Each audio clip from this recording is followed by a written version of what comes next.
What's going on, guys? Back with another Wizards video. Now, first and foremost, I want to give a big congratulations to the Washington Nationals, your 2019 World Series champions.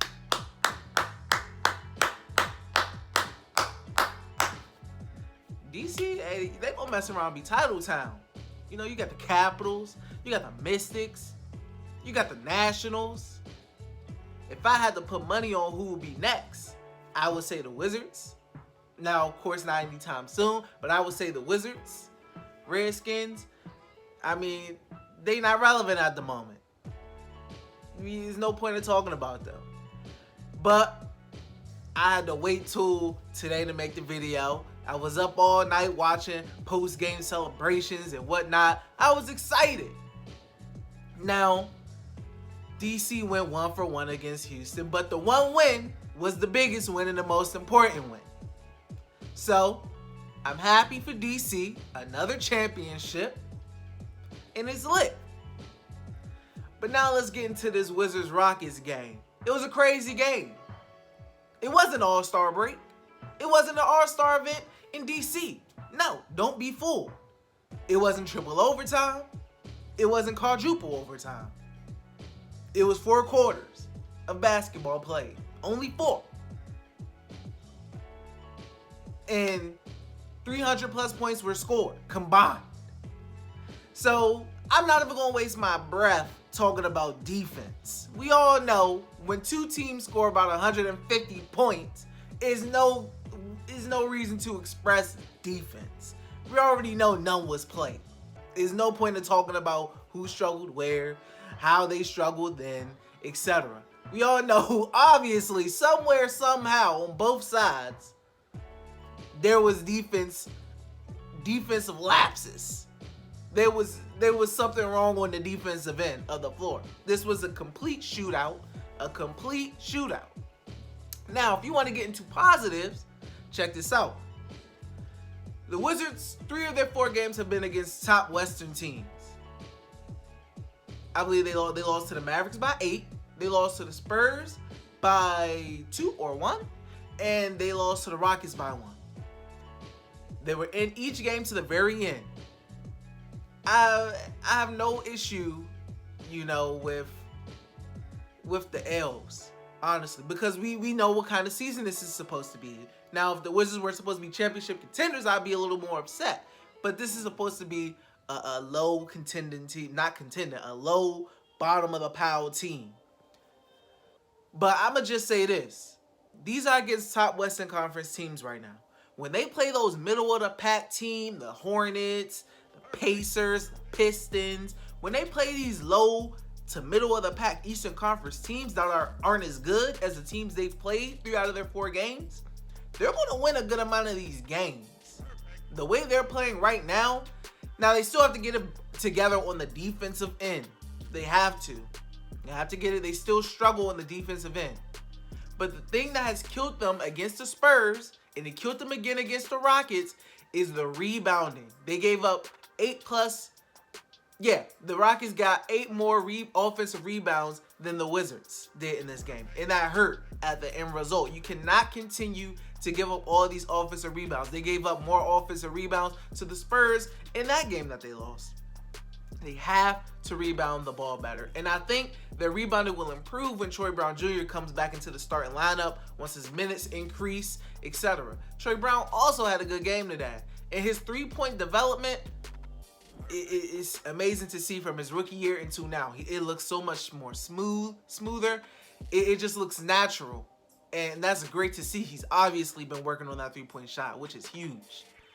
But once Troy Brown Jr. comes back into the lineup, I think the rebounding will get better as well, because he's a guy who crashes the boards, and he gets a lot. He's had double-doubles with rebounds before from that 3 spot. So I think the Wizards, man, it looks good, honestly.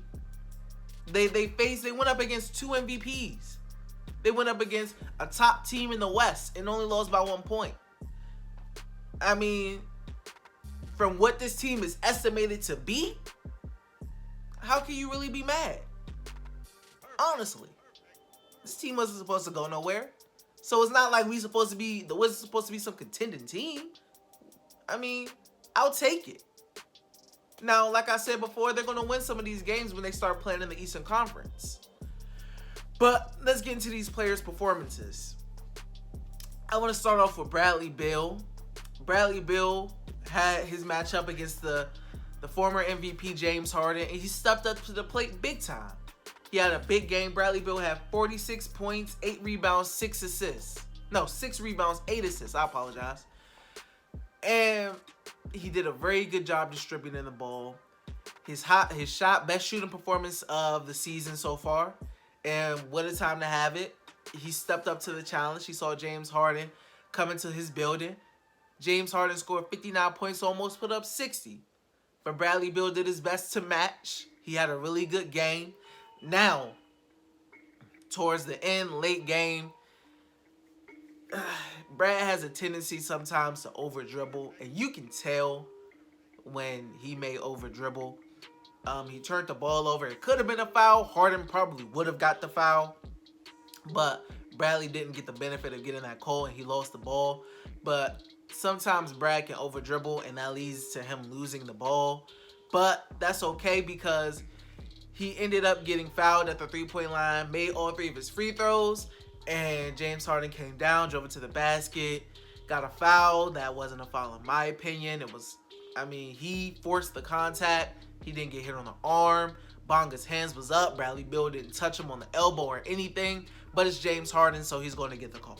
So James Harden made 1 of 2 free throws. Wizards had no timeouts. Game over. And that's how the cookie crumbles. Rui Hachimura, he hit his threes today. Rui Hachimura hit about 3 threes. Rui Hachimura hit about 3 threes. It was about 2 or 3 threes, I believe. But this was one of his best offensive games of the season. This guy is good. He's really good. I know everybody wanted Cam Reddish. I personally wanted to give Rui Hachimura a chance because when the Wizards drafted Troy Brown Jr., I hated it and judged it early. And I wound up liking Troy Brown Jr. So I wanted to give Hachimura a chance. And I seen what he did in FIBA. I seen what he did in college. And I thought he had really good potential. And I think the Wizards got themselves a potential star in the future. This guy, his game is smooth. He's worked on his shot. It's not as flat. If he consistently can start hitting that 3 ball, sky's the limit for this kid.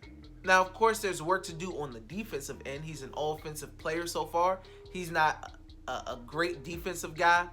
He's crashing the boards. He's getting rebounds, which is good. But the development from Rui Hachimura so far in these 4 games have been incredible. He hasn't looked overwhelmed. He hasn't looked horrible. Now, of course, he had his moments where his rookie teaching lessons and whatnot. But for the most part, this kid, he looks like one of the best players in his whole draft class right now. For a fact. Top 3 in my opinion. Maybe even the best so far. And that's without being biased. That's just looking at the games. But he may not get that love because he's playing on the Wizards. And he's not getting that exposure. But it was a tough loss. Another heartbreaking loss. Another questionable call from the ref. Had a no call in that Spurs game. And then a ticky-tack call for James Harden in this Rockets game. Definitely 2 tough ways to lose. Davis Bertans, the guy's a sniper. I love what he brings. The Wizards have never had a big man who can shoot like him. John Wall has never had a big man who can shoot like him. Speaking of John Wall, I know we all seen the workout videos. He looked like he coming back soon. In February, January, I think he'll be on the court, honestly. From those videos, he looked like he progressing very well. Wizards got declined for the DPE. Who knows? But that's another topic. Isaiah Thomas had a double-double. Now he had some miscues. He had a little rough stretch. He had an offensive foul, turned the ball over, threw out of bounds from the trap. I mean, but he did his thing offensively. He had some 3-pointers. He distributed the ball. He's a very good piece for the bench. I like him on that bench spot. Ish Smith, again, had another good game. I like Isaiah Thomas working that bench unit. This is probably, honestly, one of the best benches, if not the best bench, the Wizards have had in years. With Bertans, Mo Wagner, who's playing well, Isaiah Thomas, who's returning and looking to play well. Trey Brown Jr. just came off the bench, but I don't think he's going to really be a starter. I mean, a bench player. He's going to be a starter eventually and take Bonga's spot. You got McCray, who's going to be coming back, coming off the bench. CJ Miles just went down to the go-go for a rehab assignment. This bench unit is really good. They look real cohesive. They look gelled, and they have a lot of offensive firepower. Now, one thing the Wizards do have going for them, and they may catch some top teams slipping, is nobody's going to be looking out for them. Nobody. The media's not going to be talking about them. Teams are going to be looking past them. But they're going to fight, and they're going to win some games against some good teams. It's just going to happen. They fight hard. And if they keep playing like this, I'm telling you, they could be looking at a playoff spot. And I'm not just talking about the 8th seed. They could be in that 6 to 8 range, because you know it's always close at the bottom of the East. They can range from anywhere to the 6th seed to the 8th seed playing like this. And who knows? John Wall may be back in January. Who knows? It could be like I made a video on before. I said this team is going to be fun. You got to look outside of the record. They're 1-3. But you have had fun in every game they have played. They have been entertaining. It has been no lack of effort. It has not been, oh my gosh, this team, what are they doing? They're not even trying. You haven't had to worry about that. Like I said, it will be a fun team. And they will win more games than expected. You should have took the over on their win-loss. You should take the over. But they play the Timberwolves Saturday, I believe. Who knows if they'll have Karl-Anthony Towns. He got in a scrap with Joel Embiid. He may be suspended. Who knows? But until next time, I'm out. Peace.